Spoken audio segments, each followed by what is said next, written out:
Welcome to Divine Timing Meditations.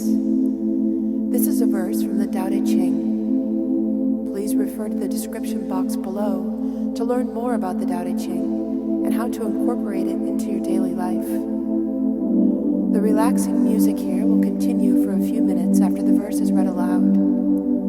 Please use this time to contemplate the verse's meaning and what it means to you. Feel free to share your experience with us in the comments below.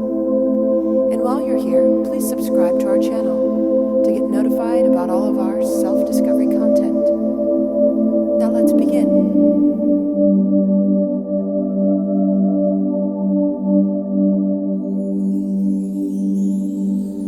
Verse 23 of 81, Tao Te Ching. Sparing indeed is nature of its talk. The whirlwind will not last the morning out. The cloudburst ends before the day is done. What is it that behaves itself like this?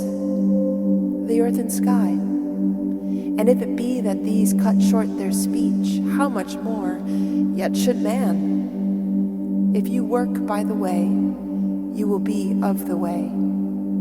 If you work through its virtue, you will be given virtue. Abandon neither one, and both abandon you. Gladly then the way receives those who choose to walk in it. Gladly too its power upholds those who choose to use it well. Gladly will abandon, greet those who abandon to drift. Little faith is put in them whose faith is small.